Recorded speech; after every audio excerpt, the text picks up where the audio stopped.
السلام عليكم ورحمة الله وبركاته. مaalin wanaagsan meel kasta joogtaan. insha Allah muuqaalkan waxaynu ku sharxi doonaa ama uga hadli doonaa sababaha keeni kara daadashada timaha ama timuhu inay soo daataan oo soo go'aan.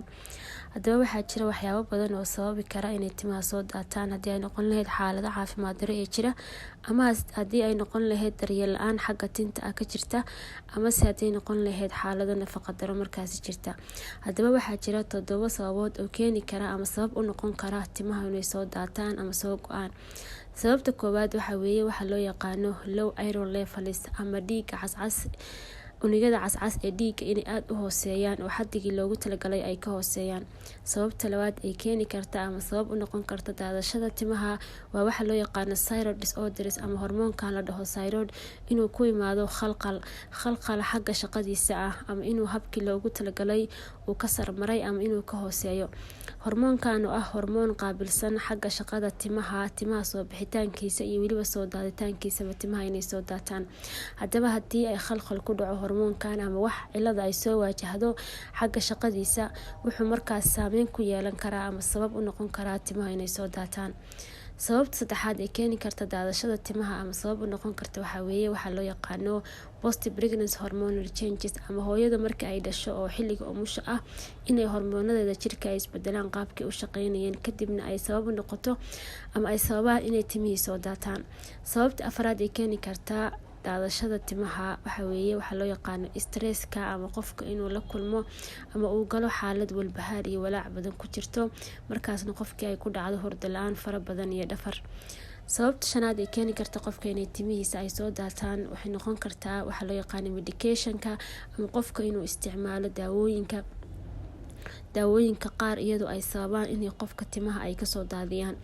walow aysan daawo kasta timaha soo daadinin laakiin qofka hadduu daawooyin badan isticmaalo waxay sabab u noqon kartaa inay timaha soo daadiyaan ama timaha ay ka soo daataan. Sababta lixaad ee keeni karta qofka inay timihiisa ay soo daataan ama ay daataan waxa weeye daawooyinka la marsado timaha ama se timaha midabkooda lagu bedelo ama kalarkooda lagu bedelo iyadoo markaasi qofku markuu marsado daawooyinka lagu bedelo midabka timaha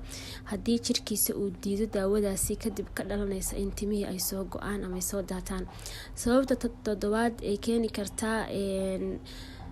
daadashada timaha waxay noqon kartaa waxa loo yaqaano low deficiency diet ama xagga nafaqada jirka oo aad u hooseysa iyadana waxay keeni kartaa inay timihii soo go'aan oo soo daataan. Haddaba waxaa jira dhammaan waxyaabahaas oo dhan oo timaha daadashadooda sabab u noqon kara walow haddii aynu nahay Soomaalina aynu ku dadaalin xagga daryeelka timaha ama ka shaqeynta timaha hadday noqon lahayd xagga cuntooyinka iyo hadday noqon lahayd xagga timaha waxyaabaha la mariyo oo kale. Cunooyinka aynu cunno gabi ahaanba Soomaali ahaan ma ahan cunooyin u fiican xagga jirka ama nafaqeynta jirka ama koritaanka jirka ama haddii ay noqon lahaydba xagga daryeelka timaha. Waayo cunooyinka aanu cunno waa cunooyin ay ku badan tahay carbohydrate waxa loo yaqaano sida bariiska iyo baastada iyo wixii la mid ah. Haddaba waxaa muhiim ah qofkii markuu isku arko in timihiisu ay soo daadanayaan ama daadasho badan oo timaha ah inuu markaasi xag baaritaan uu sameeyo haddii ay noqon lahayd inuu iska baaro unugyada cascas ee dhiigga ama waxa loo yaqaano red blood cellska haddii ay noqon lahayd inuu baaritaan ku sameeyo ama baaritaan uu iska baaro xagga hormoonka loo yaqaano thyroid hormone iyadoo hormoonkani ay tahay waxyaabaha ugu badan oo qofka haddii daadashadiisa timaha ay waqti badan daadanayaan ay tahay ama ay mudan tahayba inuu iska soo baaro. Sidoo kale hooyada xilliga umusha markii lagu jirana jirkeeda qaabka u shaqeynaya way isbedelaya iyadana waxaa muhiim markaas inay hormoonada markaasi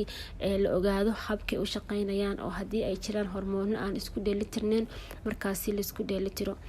Daawooyinka qaar haddii aad isticmaashay oo aad isku aragtay inay timaha ka soo daateen waxaa muhiim inaad ku laabatid dhakhtarkaaga si aad ula socodsiisid in daawadani timaha ay ka soo daadanayaan marka isticmaashid si daawadii laga bedelo. Sidoo kale xagga kalarada ama daawooyinka lagu midabeeyo kalaradana waxaa muhiim ah haddii aad isku aragtay inay tinta ka goynayso ama tinta ka soo daadinayso inaad iska joojisid haddii aysan jirin sabab daruuri ah oo aad u isticmaashid. Haddaba sideeba loo daweyn karaa ama sideeba markaas looga hortagi karaa daadashada badan ee tinta. Waxaa jira waxyaabo qofku cuni karo cunno ahaan haddii uu markaas isku arko in timihiisa ay daadanayaan ama ay soo go'ayaan. xagga cunooyinka haddii aynu sheegno cunooyinka waxa u fiican xagga khudaarta oo kale tusaale ahaan khudaarta ay nooc qofka inuu badsado sidoo kale waxyaabahan la isku yiraahdo salarka oo kale inuu isagana isticmaalo sidoo kale looska ama kalluunka digirta iyo caanaha dhammaan cunooyinkaasi waa cunooyinka u fiican ama uu cuni karo qofka timihiisu ay daadanayaan sidoo kale qofka waxaa muhiim ah markaasi xagga biyahan inuu cabo ugu yaraan maalintii 10 koob oo biyo ah ama 2 litir oo biyo ah si ay uga qayb qaadato xagga nafaqeynta jirka iyo waliba timaha sidoo kale vitaminiska loo yaqaan vitamin B, B6 iyo B12 dhammaan vitaminadan waxay degdeg u soo celiyaan timihii ka go'ay ama timaha markaasi daadanaya bay joojiyaan waxayna caawinayaan hormoonada markaasi qaabilsan xagga timaha inay daadashadooda joojiyaan sidoo kale ironka vitaminkan wuxuu joojiyaa daadashada markaasi timaha unugyada cascas ee dhiigana kor buu u qaadaa haddii uu yar yahay maadaama aan soo sheegnay sababaha kamid ah inay timuhu daataan inay kamid tahay dhiiga cascas unugyada cascas ee dhiiga inay hooseeyaan marka ironta waxay kor u soo qaadaysaa haddii unugyada cascas ee dhiiga ay hooseeyaan sidoo kale waxay joojinaysaa daadashada timaha sidoo kale waxaa jira massage la sameeyo oo timaha markaasi lagu masaajeeyo oo ka kooban 3 shay oo la isku diray oo kala ah malabka iyo ukunta ama beedka intiisa cad oo lagu daray saliid la dhaho oleolifta kadib muddo 20 daqiiqo ah in markaasi madaxa lagu masaajeeyo oo lagu hayo waxayna ka caawinaysaa inay timihii daadashadii badneed ama go'itaankii ama haddii uu leeyahay qaleelba intaba inay markaasi ka joojiso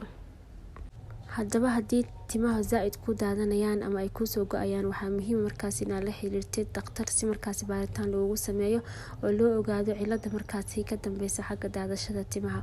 muuqaalkii maanta intaasaan kusoo koobayna haddii aad waxun ka faa'iidaylis wadaag asxaabta una sii shargare haddii aad nagu cusub tahay nagu soo bir waa naga faa'iidi doontaa haddii aad horey nala joogteen laagta nagu dhiirigeli wassalaamu calaykum waraxmatullahi wabarakaatu